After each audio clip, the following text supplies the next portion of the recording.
नमस्कार, स्वागत है आपका राज्यसभा टीवी में। मैं हूं आपके साथ अमृता चौरसिया। इस वक्त की अहम खबरों के साथ बुलेटिन की शुरुआत करेंगे, लेकिन उससे पहले बात कोविड महामारी से बचाव की। कोरोना महामारी के खिलाफ पूरा देश एकजुट होकर लड़ रहा है। आप भी हमारे साथ सुरक्षा और बचाव के एहतियाती उपायों का संकल्प लें। अपना मास्क अच्छी तरह से पहनें, 2 गज की दूरी का पालन करें, सुरक्षित दूरी बनाए रखें, साथ ही हाथों को बार बार धोएं।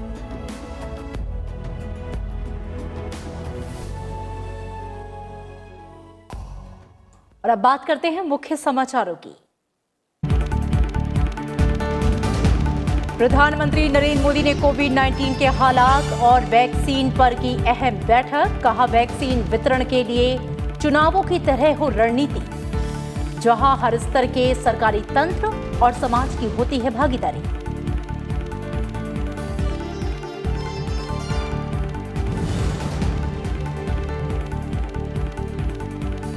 कोरोना के खिलाफ जंग में आई थोड़ी राहत की खबर। लगातार गिरावट के साथ सक्रिय मामलों की संख्या 1.5 महीने में पहली बार 8 लाख के नीचे। कोरोना से ठीक होने वालों की दर 87.78% हुई।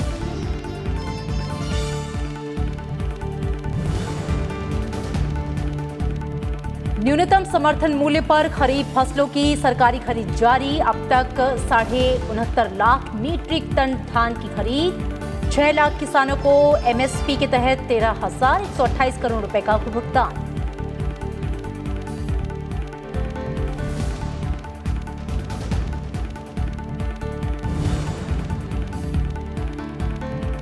बिहार चुनाव के दूसरे चरण के लिए नामांकन पत्रों की जांच का काम पूरा। आरजेडी की अगुवाई वाले गठबंधन ने जारी किया संकल्प पत्र। बीजेपी के देवेंद्र फडणवीस ने मुंगेर में की जनसभा।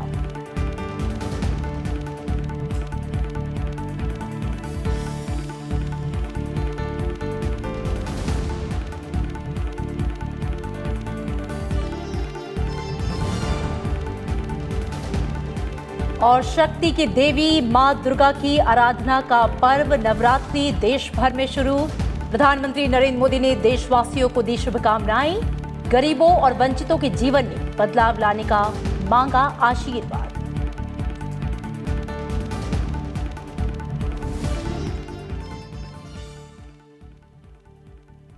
और नवरात्रि की शुभकामनाओं के साथ आइए करते हैं बुलेटिन की शुरुआत।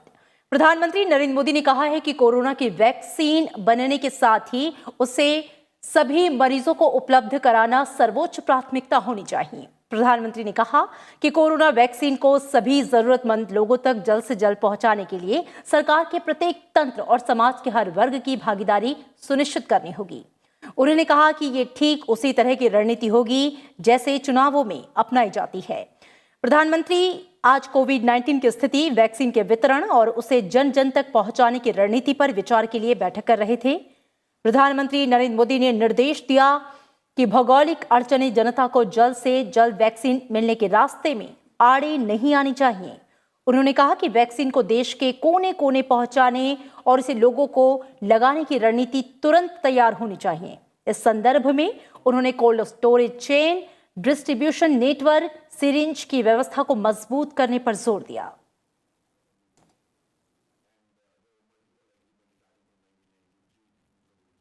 उन्होंने कहा कि हमें चुनाव कराने और विपदाओं से सफलतापूर्वक निपटने का बड़ा अनुभव है।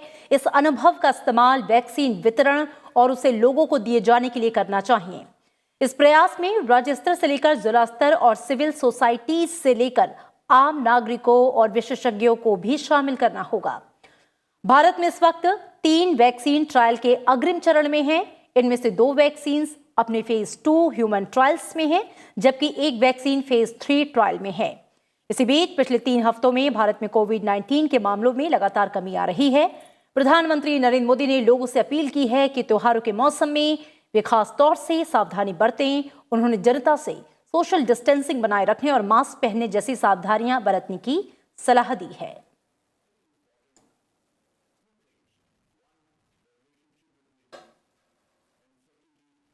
भारत में रूसी कोरोना वैक्सीन स्पुतनिक वी के दूसरे और तीसरे चरण का क्लिनिकल ट्रायल जल्द शुरू होने की उम्मीद है। इसके लिए इस drugs controller general of India ने भारतीय दवा निर्माता डॉक्टर रेड्डीज लैबोरेटरीज को मंजूरी दे दी है। इससे पहले केंद्रीय स्वास्थ्य मंत्री डॉक्टर हर्षवर्धन ने कहा कि भारत में 3 वैक्सीन का परीक्षण चल रहा है, इनमें से एक तीसरे चरण में है। उन्होंने उम्मीद जताई है कि भारत जल्द ही कोरोना वायरस के टीके का घरेलू स्तर पर उत्पादन शुरू करेगा। केंद्रीय स्वास्थ्य मंत्री कोरोना पर व्यवहार के विषय पर विज्ञान और प्रौद्योगिकी विभाग और CSIR के संस्थान प्रमुखों के साथ एक बैठक की अध्यक्षता कर रहे थे। उन्होंने कहा कि सर्दी के मौसम और त्योहारों को देखते हुए कोरोना के खिलाफ जंग में अगले 2.5 महीने बहुत अहम हैं। इसलिए सभी की जिम्मेदारी है कि किसी भी तरह की लापरवाही न बरतें और कोरोना को फैलने से रोकें। उन्होंने कहा कि हर नागरिक की जिम्मेदारी है कि वो एहतियात में कमी न करे और संक्रमण के प्रसार को रोकने के लिए कोरोना से जुड़े दिशा निर्देशों का पालन करे।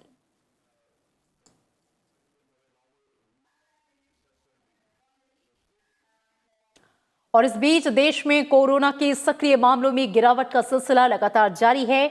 1.5 महीने में पहली बार कोरोना मरीजों की संख्या 8 लाख से नीचे पहुंच गई है। इससे पहले कोरोना वायरस से संक्रमित इलाज करा रहे मरीजों की जो संख्या थी वो 1 सितंबर को 8 लाख से नीचे थी। देश में स्वस्थ होने की दर भी 87.78% हो गई है। हर दिन बड़ी तादाद में ठीक होने वाले कोरोना मरीजों के साथ ही देश में सक्रिय मामलों की संख्या में लगातार गिरावट का सिलसिला जारी है। 1.5 महीने में पहली बार कोरोना मरीजों की संख्या 8 लाख से नीचे पहुंच गई है। इस समय देश में कोरोना के सक्रिय मामलों की संख्या 7,95,087 है, जो कुल मामलों का 10.7% है। पिछले 24 घंटे में कोरोना संक्रमण के 62,212 नए मामले सामने आए हैं। इसके साथ ही देश भर में अब तक कोरोना संक्रमितों की कुल संख्या 74,32,681 हो गई है। जांच, निगरानी और उपचार की केंद्र की नीति प्रभावी ढंग से लागू करने के कारण कोरोना से स्वस्थ होने वाले लोगों की संख्या बढ़ी है और मृत्यु दर घटी है। देश में कोरोना मरीजों के स्वस्थ होने की दर बढ़कर 87.78% हो गई है। बीते 24 घंटे के दौरान 70,000 से ज्यादा कोविड मरीज स्वस्थ हुए हैं और अब तक 65,24,000 से ज्यादा लोग संक्रमण से मुक्त हो चुके हैं। इस समय देश में मृत्यु दर 1.52% है, जो विश्व में सबसे कम मृत्यु दर में से एक है। पिछले 24 घंटे में 837 लोगों की मृत्यु के साथ मृतकों की संख्या 1,12,998 हो गई है। बीते 24 घंटों में 9,99,090 नमूनों की जांच की गई।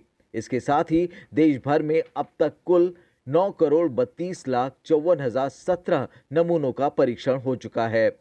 Bureau report, Rajya Sabha TV. Corona के चलते बंद पर्यटक स्थल अब जनता के लिए खुल रहे हैं। दुनिया की सबसे ऊंची प्रतिमा स्टैच्यू ऑफ यूनिटी तकरीबन 7 महीने के बाद फिर से खुल गया है। स्टैच्यू ऑफ यूनिटी आने वाले पर्यटकों के लिए गुजरात सरकार ने दिशा निर्देश जारी किए हैं।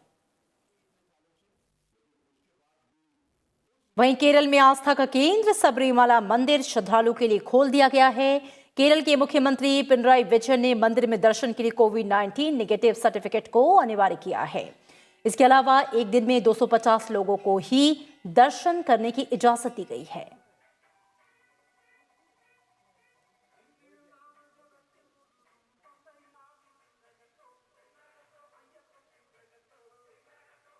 वहीं IRCTC ने नई दिल्ली, लखनऊ और अहमदाबाद, मुंबई के बीच तेजस एक्सप्रेस शुरू कर दी है। इन ट्रेनों में यात्रा के लिए बुकिंग सुविधा irctc.co.in पर उपलब्ध है। IRCTC के मुताबिक ट्रेन में लोगों के बीच सुरक्षित दूरी सुनिश्चित करने के लिए एक-एक सीट को खाली रखा जाएगा।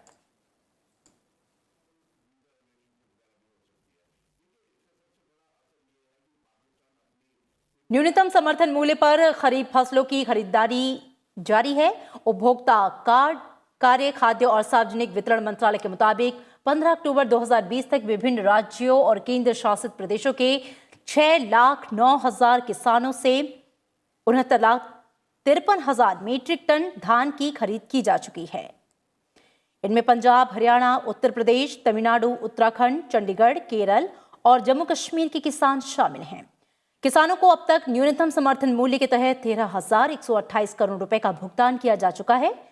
इसके अलावा राज्यों से मिले प्रस्ताव के आधार पर तमिलनाडु, कर्नाटक, महाराष्ट्र, तेलंगाना, गुजरात, हरियाणा, उत्तर प्रदेश, ओडिशा, राजस्थान और आंध्र प्रदेश से खरीफ सत्र 2020 के लिए 41,67,000 मीट्रिक टन दलहन और तिलहन की खरीद को भी मंजूरी दी गई है। आंध्र प्रदेश, कर्नाटक, तमिलनाडु और केरल से 1,23,000 मीट्रिक टन खोपरा की खरीद के लिए भी मंजूरी दी जा चुकी है।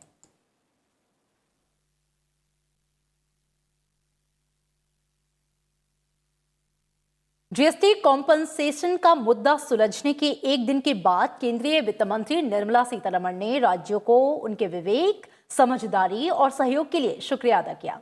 उन्होंने कहा कि ये कदम राष्ट्रीय हित में है। राज्यों को लिखे एक खत में वित्त मंत्री ने इस स्कीम के बारे में विस्तार से बताया।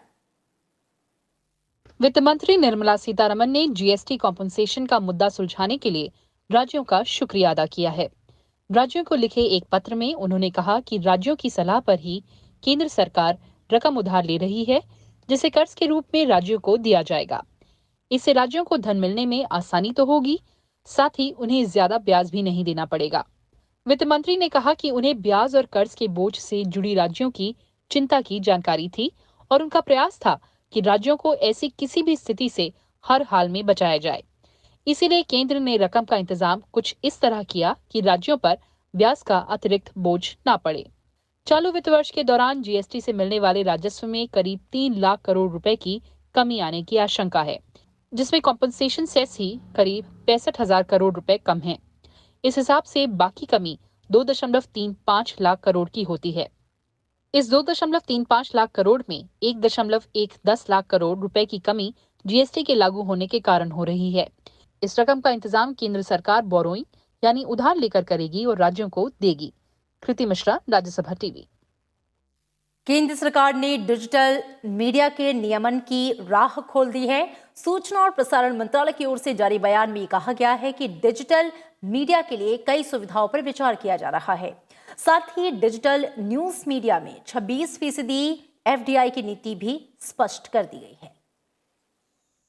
सरकार ने कहा है कि वो डिजिटल मीडिया के पत्रकारों, फोटोग्राफरों और वीडियोग्राफरों को पीआईबी मान्यता जैसे लाभ देने पर विचार करेगी। यही नहीं, सरकार ने ये भी कहा है कि वो इन पत्रकारों, फोटोग्राफरों, वीडियोग्राफरों को आधिकारिक संवाददाता सम्मेलन में भागीदार की पहुंच देने पर भी गौर करेगी। डिजिटल मीडिया कर्मियों को प्रिंट और इलेक्ट्रॉनिक मीडिया के पत्रकारों की तरह सरकार की तरफ से अन्य सुविधाएं भी दी जाएंगी। पीआईबी मान्यता प्राप्त मीडिया कर्मी सीजीएचएस लाभ के साथ साथ रियायती रेल किराया मौजूदा प्रक्रिया के अनुसार ले सकते हैं। बयान के मुताबिक सरकार के डिजिटल विज्ञापन भी संचार ब्यूरो के माध्यम से इन्हें दिए जाएंगे।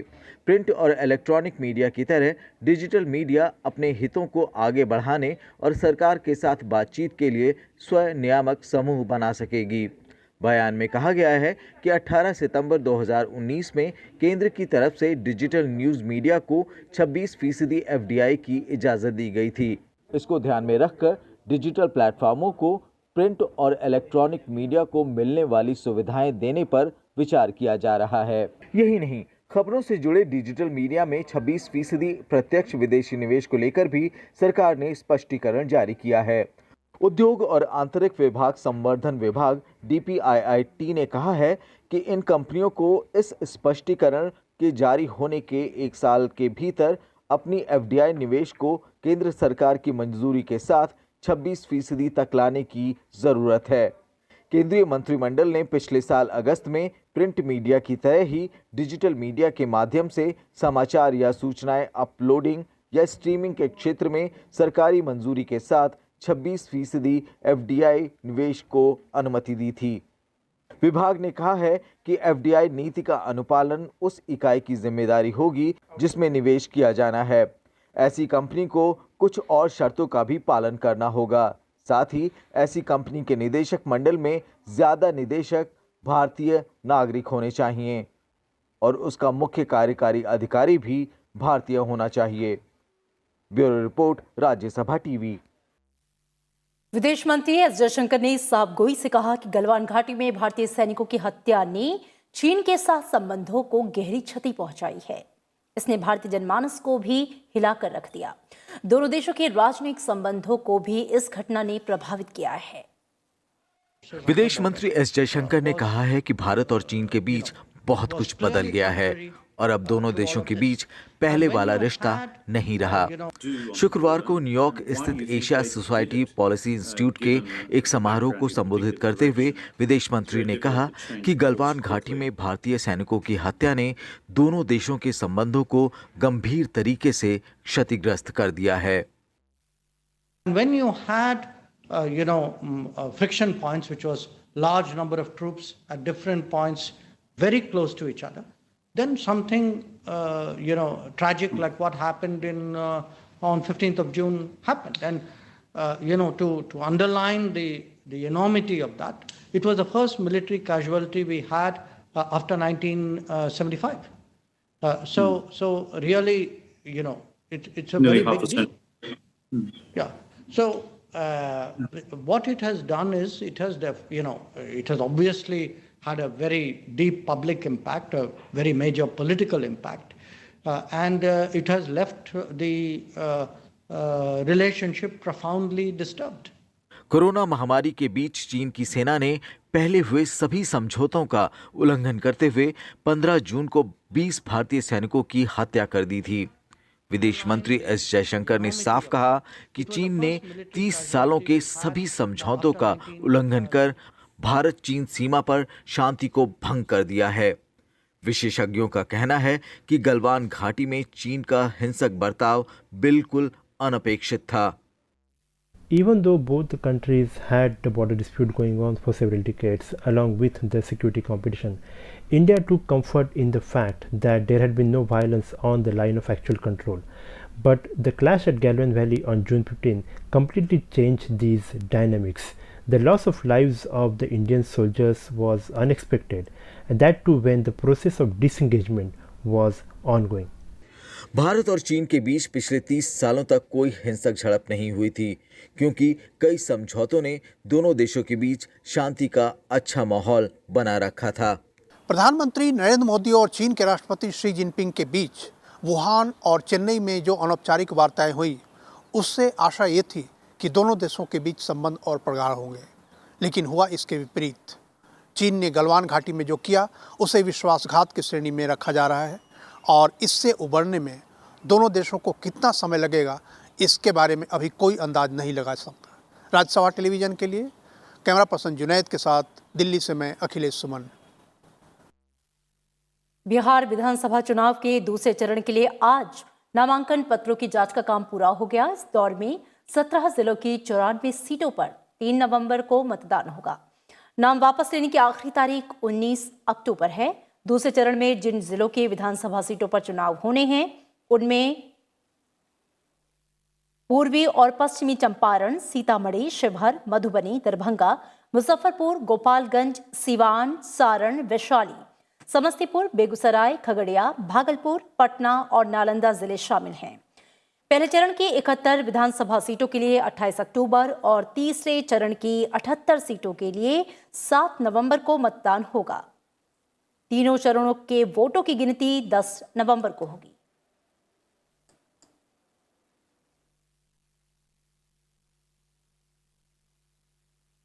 बिहार में आरजेडी के नेतृत्व वाले विपक्षी गठबंधन ने आज अपना चुनावी घोषणा पत्र जारी कर दिया। इस मौके पर आरजेडी नेता तेजस्वी यादव के अलावा कांग्रेस और वाम दल समेत गठबंधन के सभी प्रमुख नेता मौजूद रहे। बदलाव का संकल्प शीर्षक के इस घोषणा पत्र में बेरोजगारों के लिए स्थायी नौकरी से लेकर किसानों की कर्ज माफी तक तमाम वायदे किए गए। संकल्प पत्र में सबसे ज्यादा जोर बेरोजगारी दूर करने पर है।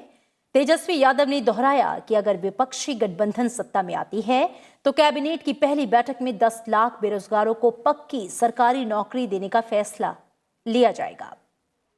ये भी वादा किया गया कि सरकारी नौकरी में बहाली के लिए छात्र छात्राओं से कोई आवेदन शुल्क नहीं लिया जाएगा।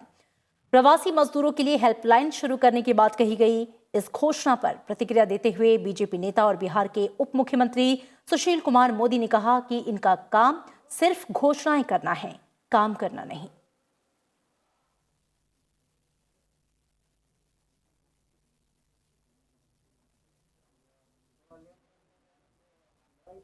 बिहार की जनता हमें मौका देती है तो पहले कैबिनेट में पहले दस्तखत अगर मेरा कलम चलेगा तो 10 लाख नौजवानों को हम रोजगार देने का काम करेंगे पहले कैबिनेट में। दूसरी बात हम लोगों ने ये कही थी कि जो भी छात्र छात्राएं या नियुक्ति के लिए आवेदन फॉर्म जो भरा करते हैं उसको हम लोग माफ़ करेंगे। जिनका नारा ही था ज़मीन हड़पो, तो ज़िंदगी भर जो पार्टियां किसानों की ज़मीन हड़पती रही वो ज़मीन की किसानों की बात कर रही है। जो लोग पैसा लेकर नौकरी देते रहे वो लोग नौकरी की बात कर रहे हैं, और जो लोग नियोजित शिक्षकों को कहते थे अयोग्य हैं, उनको पढ़ाना नहीं आता है, उनको कह रहे कि हम समान वेतन समान काम देंगे, तो ये लोग केवल घोषणा कर सकते हैं, केवल बोल सकते हैं, ये कुछ दे नहीं सकते हैं।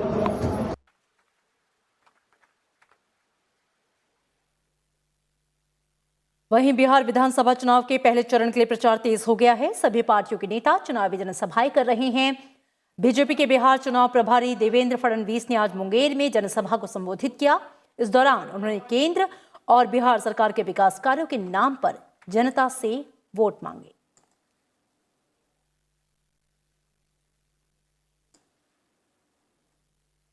मेडिकल कॉलेज खुले, इंजीनियरिंग कॉलेज खुल रहे, पॉलिटेक्निक खुल रहे, आईटीआई खुल रहे।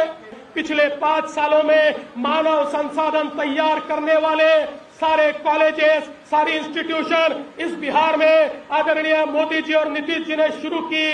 तो आने वाले दिनों में मेरे बिहार का बेटा पढ़ेगा तो मानव संसाधन बनेगा, मानव संसाधन बनेगा तो खुद भी रोजगार पाएगा और औरों को भी रोजगार देगा। एक नई नीति इस बिहार के अंदर हमारे मोदी जी और नीतीश जी के माध्यम से आई है। 10 राज्यों की 54 विधानसभा सीटों पर होने वाले उपचुनाव के लिए भी नामांकन पत्रों की जांच का काम आज पूरा हो गया। नामांकन वापस लेने की अंतिम तारीख 19 अक्टूबर है। उपचुनाव के लिए सभी सीटों पर मतदान 3 नवंबर को होगा और मतगणना 10 नवंबर को होगी। जिन राज्यों में विधानसभा उपचुनाव होने हैं उनमें सबसे ज्यादा 28 सीटें मध्य प्रदेश से हैं। गुजरात की 8, उत्तर प्रदेश की 7, जबकि झारखंड, कर्नाटक, ओडिशा और नागालैंड की 2-2 विधानसभा सीटों पर चुनाव होना है।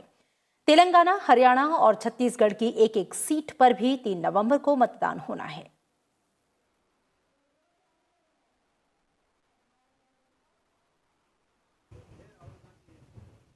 मध्य प्रदेश में विधानसभा उपचुनावों को लेकर कांग्रेस ने आज 52 बिंदुओं का वचन पत्र जारी किया। प्रदेश कांग्रेस अध्यक्ष और पूर्व मुख्यमंत्री कमलनाथ ने पार्टी के वरिष्ठ नेताओं की मौजूदगी में वचन पत्र जारी किया। इसमें किसान कर्ज माफी और बिना ब्याज के कर्ज देने समेत कई तरह के वादे किए गए। पत्रकार बंधुओं, विशेष रूप से इस वचन पत्र के बारे में एक बात का उल्लेख करना चाहता हूं कि जिस वचन पत्र को आज अंतर्राष्ट्रीय गरीबी उन्मूलन दिवस है। हर साल दुनिया भर में आज का दिन गरीबी दूर करने के लिए किए जा रहे प्रयासों के बारे में जागरूकता बढ़ाने के लिए मनाया जाता है। संयुक्त राष्ट्र के मुताबिक इस साल की थीम सभी के लिए पर्यावरण एवं सामाजिक न्याय की चुनौती पर ध्यान केंद्रित करना है। अंतर्राष्ट्रीय गरीबी उन्मूलन दिवस के मौके पर उपराष्ट्रपति एम वेंकैया नायडू ने अधिक समतामूलक समाज के निर्माण का आह्वान किया।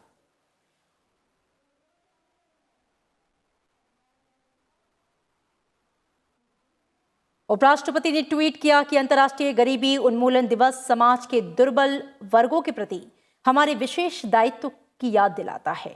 उन्होंने गरीबी के खिलाफ एकजुटता से संघर्ष का आह्वान करते हुए कहा कि इससे समाज में समानता लाई जा सकती है। उपराष्ट्रपति ने अपने संदेश में कहा कि समानता आधारित समाज बनाने के लिए दबे, कुचले और वंचित लोगों के उद्धार के लिए मिलकर संघर्ष करना होगा। उन्होंने कहा कि अंतर्राष्ट्रीय गरीबी उन्मूलन दिवस समाज के दुर्बल वर्गों के प्रति हमारे विशेष दायित्व की याद दिलाता है। महामारी ने इन वर्गों को अधिक प्रभावित किया है। दुर्बल वर्गों की सहायता के लिए सरकार और सामाजिक संस्थाओं की ओर से किए जा रहे प्रयासों के साथ अंतर्राष्ट्रीय सहयोग भी अपेक्षित है।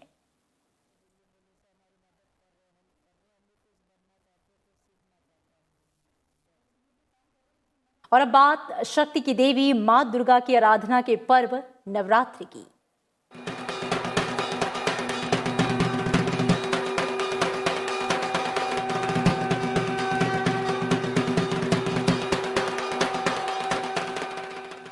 से लेकर मंदिरों में पूजा पाठ के साथ आज से शारदीय नवरात्रि की शुरुआत हो गई। नवरात्रि के पहले दिन श्रद्धालुओं ने व्रत उपवास रखते हुए भक्ति भाव के साथ घर में पहले घट स्थापना और अखंड ज्योति की स्थापना की। इसके बाद वो मंदिरों में भी दर्शन करने के लिए गए।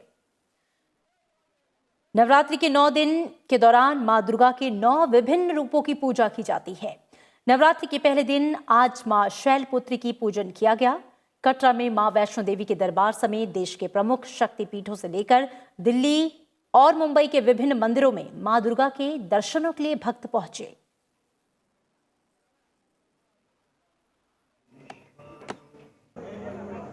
कोरोना से में सब बंद हो रखे थे, सभी घर में बंद हो गए थे। अब उनको बाहर निकलने का थोड़ा सा रिलीफ मिला है। यात्रा भी शुरू कर दी गई है सरकार के द्वारा। इससे लोगों को में काफ़ी उत्साह है, काफ़ी लोग भक्तजनों में जोश नज़र आ रहा है। काफ़ी खुशी से लोग जा रहे हैं माता के दर्शन करने, आशीर्वाद पाने। सोशल डिस्टेंसिंग का भी यहाँ ध्यान रखा गया है। रिंग बनाए गए हैं, यात्रियों के लिए रिंग भी बनाए गए हैं। कुल मिला के सुरक्षा की दृष्टिकोण से बहुत अच्छा महसूस किया है यहाँ। कुछ लोगों की ख्वाहिशें होती हैं कि नवरात्र में वैष्णो देवी जाएंगे, हमारे दर्शन भी बहुत अच्छे हुए, उम्मीद से बढ़कर हुए। काफ़ी अच्छे दर्शन हुए, हमें खड़ा होने का भी टाइम मिला पिंडी के सामने, तो काफ़ी अच्छा रहा। उत्तर प्रदेश के मुख्यमंत्री योगी आदित्यनाथ ने भी गोरखपुर स्थित गोरखनाथ मंदिर में देवी दुर्गा की पूजा की।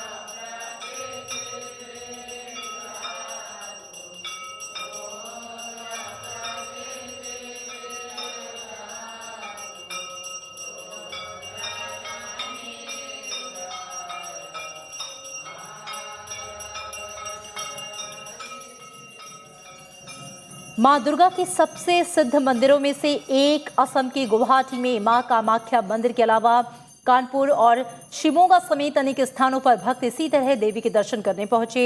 कोरोना महामारी के चलते इस बार नवरात्रि का त्योहार कोरोना की गाइडलाइन के अनुसार मनाया जा रहा है, जिसमें मास्क के इस्तेमाल और 2 गज की दूरी समेत भक्तों के लिए सभी गाइडलाइंस का पालन करना जरूरी है। धार्मिक मान्यताओं के मुताबिक भगवान राम ने भी रामेश्वरम में समुद्र के किनारे शारदीय नवरात्र में 9 दिन तक शक्ति की आराधना की और 10वें दिन रावण का वध किया।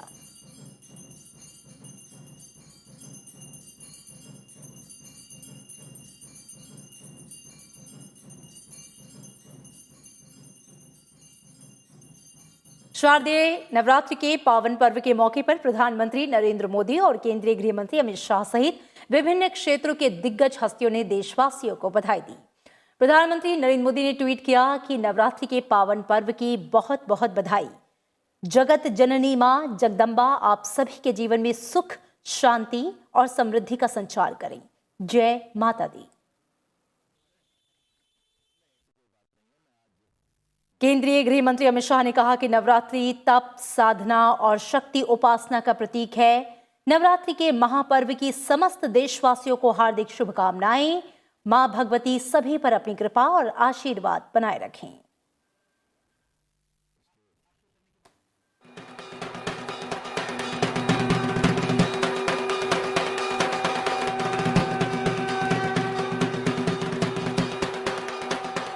और राज्यसभा टीवी की ओर से भी आप सभी को नवरात्रि के पहले दिन की शुभकामनाएं।